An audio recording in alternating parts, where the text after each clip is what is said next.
Okay, uh, good afternoon, everyone. Today's session is behavioral research in accounting. Of course, in previous lecture, we talk about capital market research, but in this lecture, we are focusing on behavioral research in accounting. So, as usual, we have learning outcome. We have learning outcome. We'll see one by one what are the learning outcomes. We have, of course, 5 learning outcomes. First of all, we will differentiate between behavioral research and capital market research. Of course, already we have done it, but just to remind you that explain how accounting related variables can be manipulated in behavioral research. That is the third one. Discuss how the results behavior research can be relevant to companies and accounting professions for quantifying individual reactions to accounting disclosure. The fourth one, assess how the results of behavioral research can form the basis for developing ways to use accounting related data more efficiently. Finally, assess the limitation of behavioral research. So to achieve that learning outcome, our chapter, our presentation, my presentation will be focused on these 4 areas: basic introduction. Under basic introduction, we will discuss what is behavioral accounting and also use of behavioral accounting and the difference between capital market research and behavioral accounting. Those 3 areas will be discussed on introduction, and then we will discuss the branches and the type of behavioral accounting and one particular popular model to conduct behavioral accounting research, Brunswik lens model, then the limitation of behavioral research. Basically, when you look at the behavioral accounting research, it examines how individuals react to various accounting disclosures. So whatever the how individuals behave or respond to accounting information. So here, accounting information is not limited to financial. Maybe any matter, any accounting related information disclosure, we will consider here not only the financial accounting, but all maybe auditing related matters, accounting standards, auditing standards, other regulatory guidance, and the account, the acts related to accounting field, uh, management accounting techniques, all these coming under management accounting reports, all these coming under the accounting disclosures. So thereby this word is little bit broader, not narrow, but in our chapter, I have observed that many of behavioral accounting is focusing on financial accounting cases and financial accounting research. But remember, it's not limited to the financial accounting. It makes no assumptions of how people behave and but to discover why people behave as they do. There is no particular assumptions. There is no general assumptions. I think you can remember in capital market, we assume that capital market is efficient and people are rational and they are trying to maximize the utility profit. But here we say that they may not rational. They are not rational. They are not. They are just expecting the satisfactory level, not the maximizers. They are not trying to maximize any utility, any expectations. And also, we don't expect to have efficient capital market. That those assumptions are not in our story when you do the behavioral accounting. And also, therefore, based on since our assumptions are different from capital market research, our theories and methodologies which we are going to use to conduct this research also change. So thereby we focus on behavioral sciences, not economic theories. Behavior. Maybe theories from sociology, maybe theories from psychology, maybe theories from organizational theory. Then we have capital market research and behavioral research, but I am not going to discuss this capital market part. Of course, we have discussed enough, but basically, behavioral accounting research, decision making at individual level. I mean, here, the individuals may be, accountant, maybe non-accountant, even maybe auditors, different parties, different categories, maybe lawyers, maybe professionals, maybe a group of people who are following MBA, maybe a group of people who are following PhD, maybe a journalist. So it depends. Individual you can categorize in various ways, but our concern is how they are process, how they finalize, how they take decisions based on accounting information. That's our concern. So thereby how accounting related decisions differ in different situation, places and time we will be addressing. So when, for example, what accounting information is crucial under COVID situation when finalizing the loan application of a particular research site. So that would be a one way of conducting behavioral accounting. So that is a situation. We are talking about a particular specific situation. So that they are the factors, information you consider may different from the factors you consider when passing a loan, when approving loan under normal circumstances. Anyway, uh, behavioral research accounting grounded in a branch of, as I told you, psychology, not the no capital market research basically focus on economic and finance. But here behavioral decision theory, which has roots in psychology, sociology, and organizational theory, Libby 1975. So there further BAR, the business behavioral accounting research has two part, two phases. One is descriptive. It describes. It describes belief and values, the manner in which individuals incorporate these into their decision making, how they use accounting information to finalize their to make their decision. So it's in a way it's descriptive. In a way it's explained, descriptive. On the other hand, based on descriptive information finding, researchers may make normative statements, that means to prescribe what course of actions that confirm closely to make to decision makers belief and values. So there, for example, you may conduct a research based on, you may look at the historical based financial statements and study how they use historical financial statement to make investment. So there are when you do the research, you may raise the question whether the historical information is enough to finalize the investment. They might say no, we need another set of accounting information. Say they might say that we need inflated financial statements, or we need both inflated and the accounting financial what do you call historical financials. So thereby the research finding will indicate that the present disclosure requirement not enough. We have to go for accounting for inflation. So that may be another recommendation. So it's a kind of normative statement.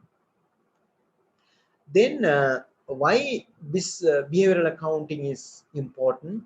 The use of behavioral accounting, basically, it addresses the question of how people use and process accounting information. It provides useful insight into the ways different types of decision makers produce, process, and react to particular items of accounting information and communication methods. So thereby, in a way, it will really describe, provide insights, uh, ways of different type of decision makers produce and process and react to particular item account informations and communication methods, how they react to the uh, structure of the financial statement, maybe comprehensive financial statement, profit and loss, and the other comprehensive, the format of the balance sheet, the presentation format, the subheadings, how they react really. So you may find out, you may just describe what is their reactions, what is their response. Then also provide useful information to accounting regulators to modify, to change their way of regulating. So thereby which accounting methods and what type of disclosures will provide, which are useful, which are more important, which are more relevant. So thereby it's more normative. So thereby behavioral accounting provides much more relevant information to improve efficiency, to improve the accounting information in general. Then we will look at the branches of accounting, behavioral accounting research. Of course, there are 5 branches. I will start from managerial control. There is no order, but I would like to start from here. Managerial control. Basically, the managerial control means you know all accounting controls, maybe management control, even management and accounting controls, how management controls and accounting controls influence individual behavior. For example, budgetary control mechanism or targets, KPI, how they really influence or motivate employees. So what is the link between budgetary controls and the performance of individuals, employees in the organization? Maybe top level employees, maybe low level employees, maybe ground level employees. What is the relationship? What impact? What kind of response the people who are really working in factory floor will have to the newly introduced managerial control? So that is one kind. So thereby here the managerial control is much more focused on management accounting. So thereby what I want to tell you is that all management accounting techniques and how individual response to those techniques will be discussed under managerial control. But remember, in our chapter we have given the chapter author has given less attention onto this managerial control. Then the accounting information process means how individuals are processing the accounting information to finalize their decisions. For example, when you try to find out, approve, recommend, maybe a loan, approve loan, in evaluation loan applications, which variables, which what do you call, which information items are important. For example, maybe profitability, maybe history of the customer, maybe some others. So thereby, uh, uh, accounting information processing aspect here will be considered in relation to the individual behavior.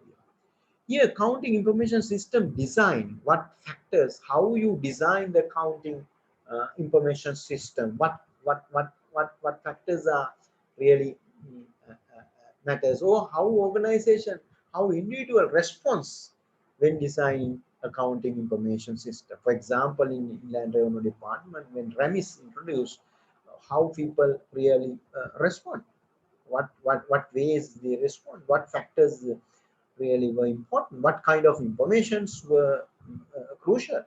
So, for example, whether they were afraid about they are losing their jobs, whether they were afraid about they were more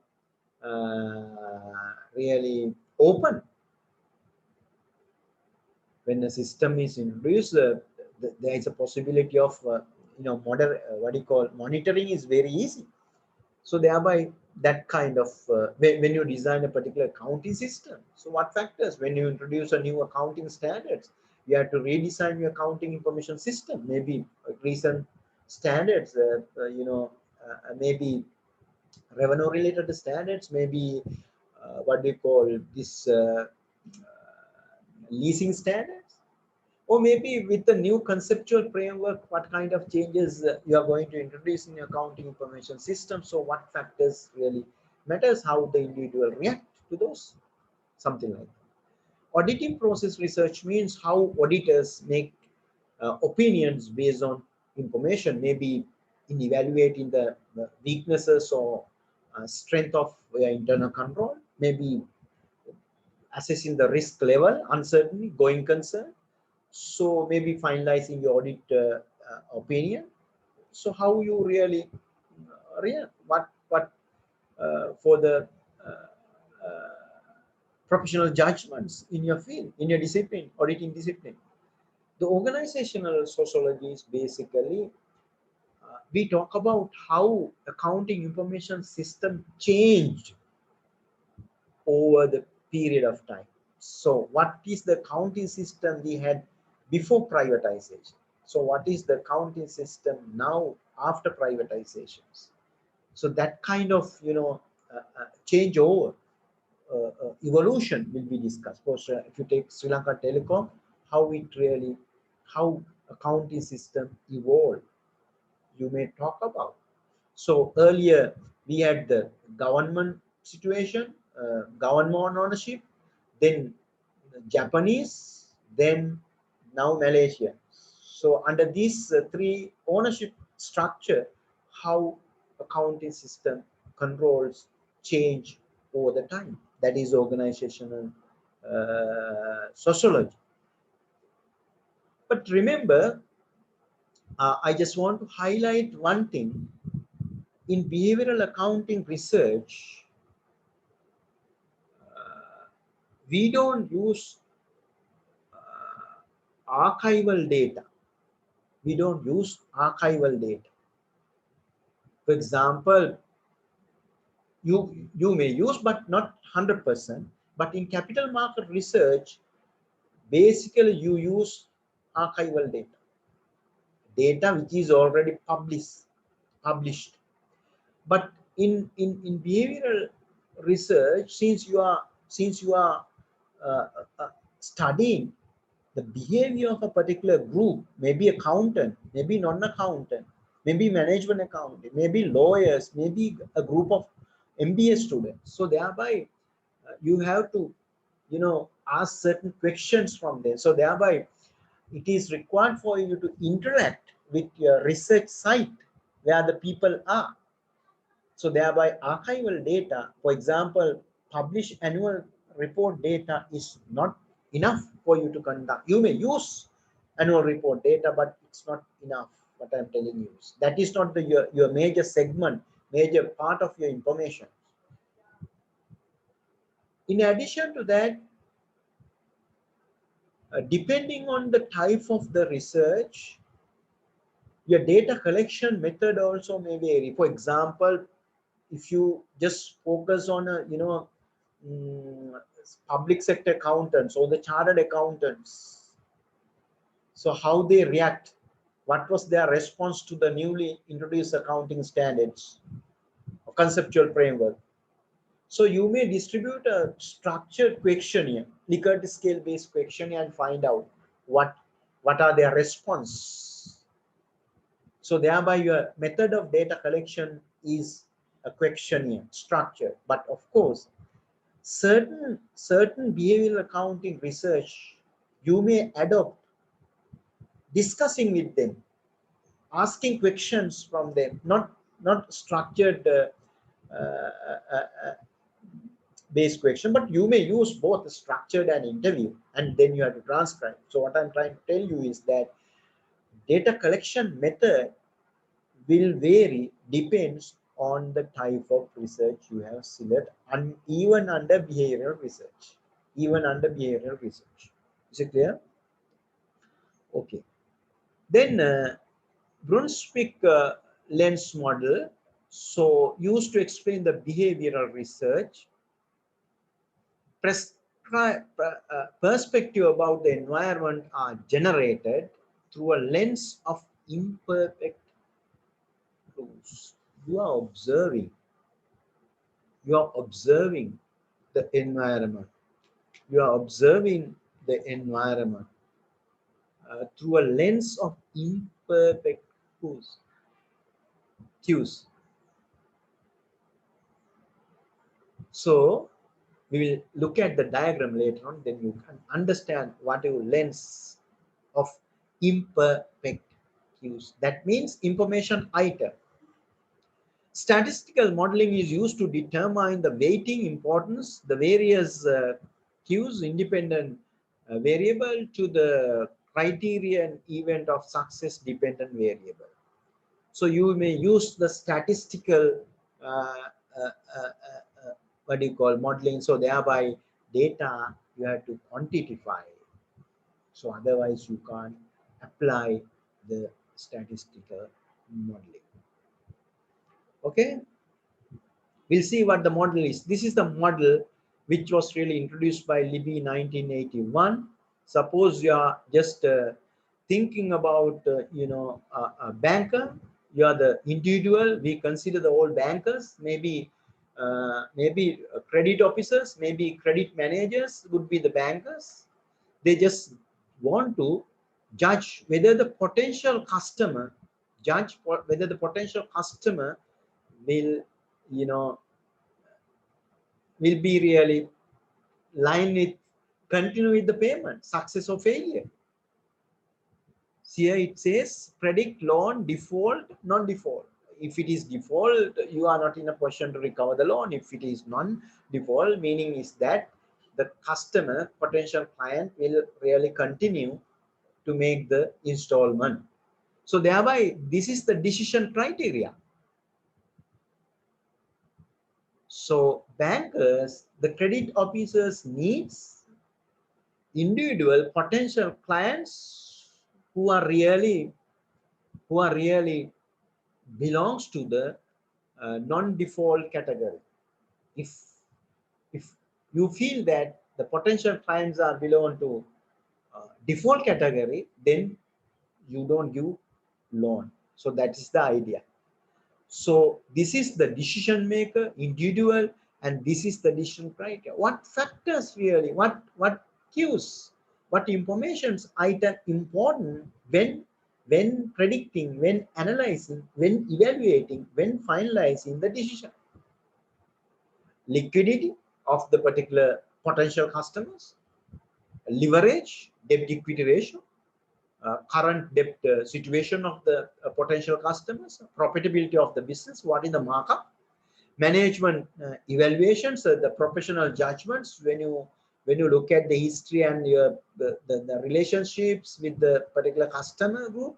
So management evaluations, outside credit ratings, whether he is in the what do you call the CRIP, etc. So other information. So these are called cues, and those list is not perfect. We believe this is imperfect. So you can add on, you can expand the list,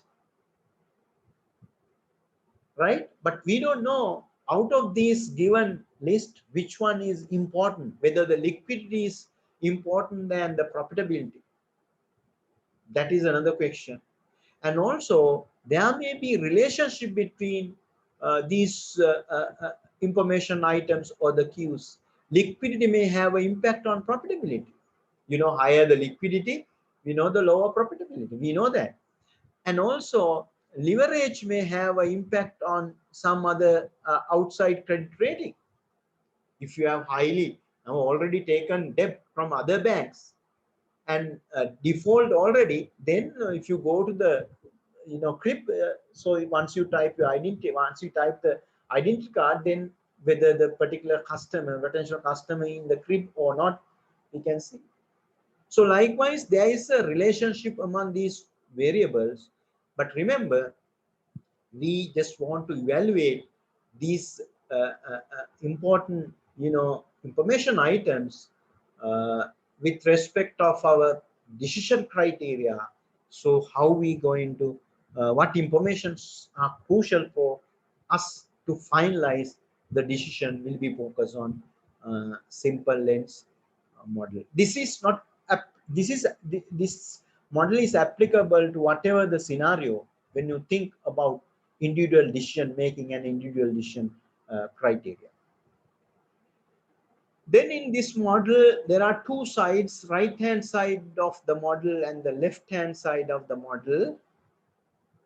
Right hand side of the model, of course, you know how the individual use cues to make an ultimate decisions about the issue under investigation, how they are going to use, which information important for them, which information is not relevant for them, which informations are relevant for them.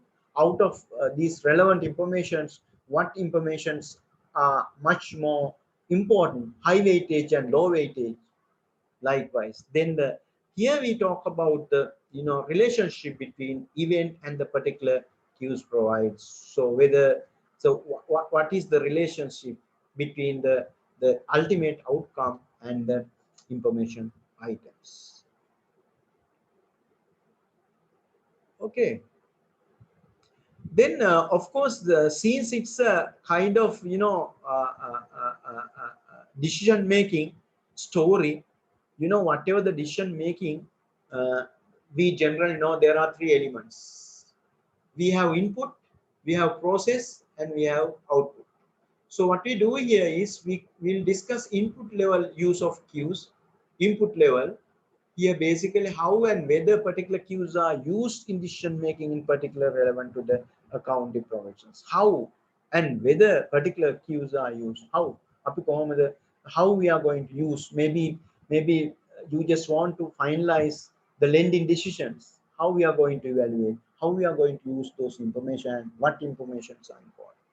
If information items in financial statements are not used, then they could be deemed not material and thus not require any disclosure. If you find that, okay, they are not using the comparative figures, then what is the purpose of providing comparative figures? No use. The accounting profession is also interested in whether presentation impact the decision. Presentation means you may use different presentation format.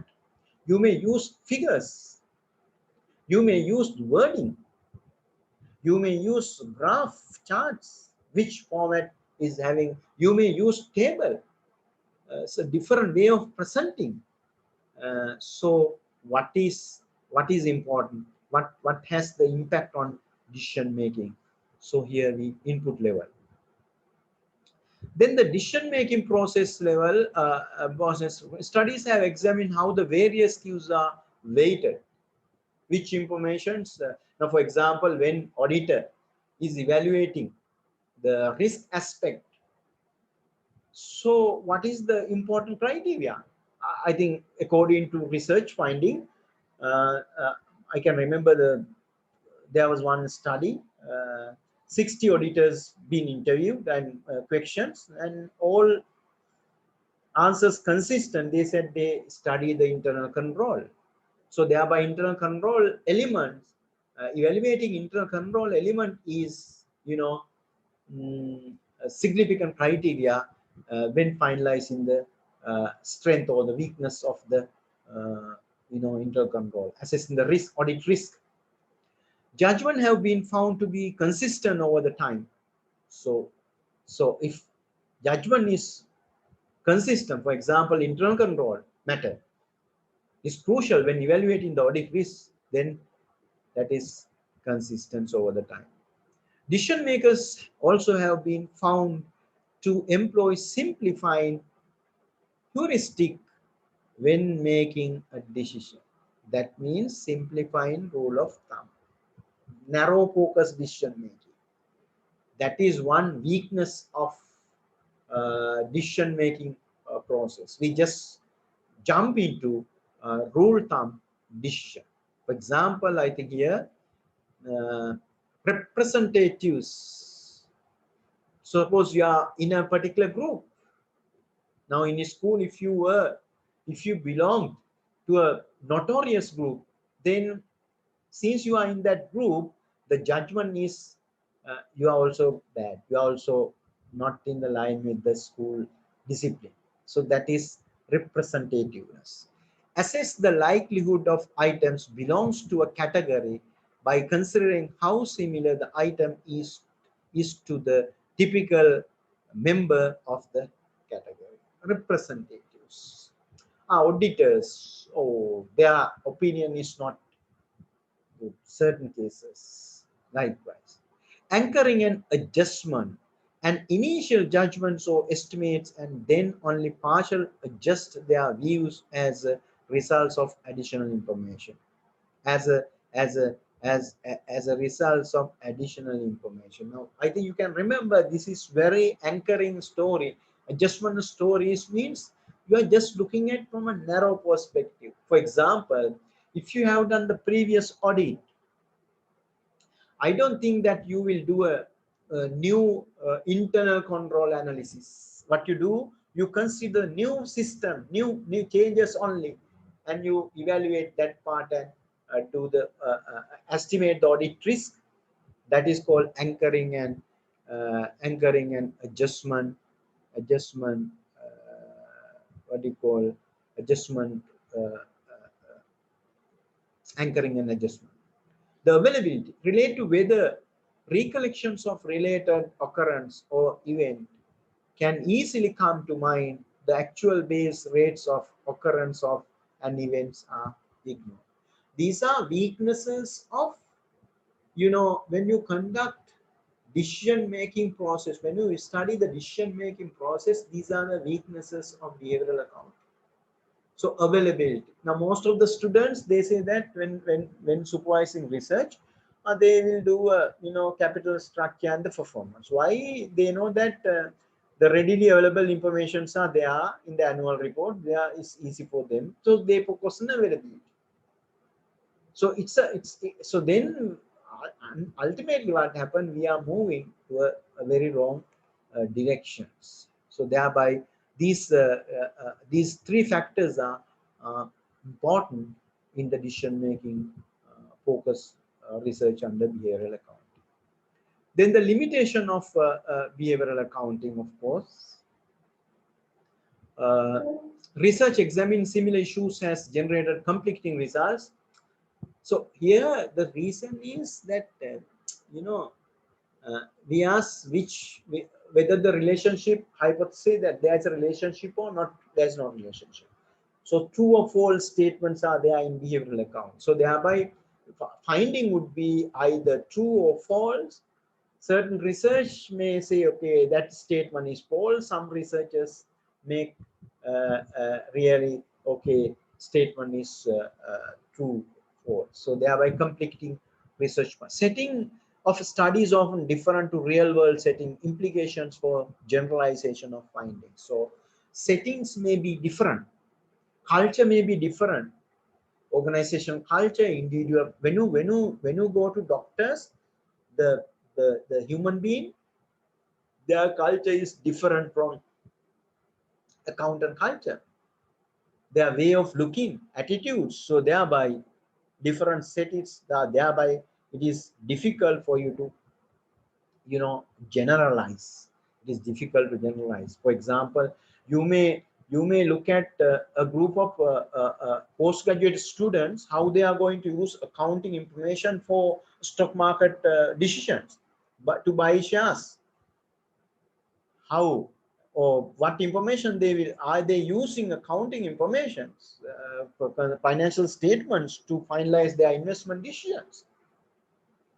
So you may find out that okay, the particular postgraduate students not use accounting information for finalizing their decision. You may find out they might say, okay, api kawadakat financial statement balala naha. So that may be your finding. When you interview, when you distribute the questionnaire, you get that information. But the problem is that, so that particular finding is applicable only to the postgraduate students of the particular city, maybe postgraduate student at Sri Javardhanapura. But when you go to the postgraduate students at PIM, their culture, their learning process, their methodology, the way they learn is maybe different. So thereby, they might tend to study, they might tend to focus on financial statement as well. So thereby, now what I'm trying to say is that very difficult by observing a particular sample, it is very difficult for you to generalizing. So thereby implication for generalization of finding also they are in behavioral research. But generally we accept that okay, generalization is possible because we take the sample population, then the population we take the sample, so thereby justification is possible. But when you look at the practical scenario,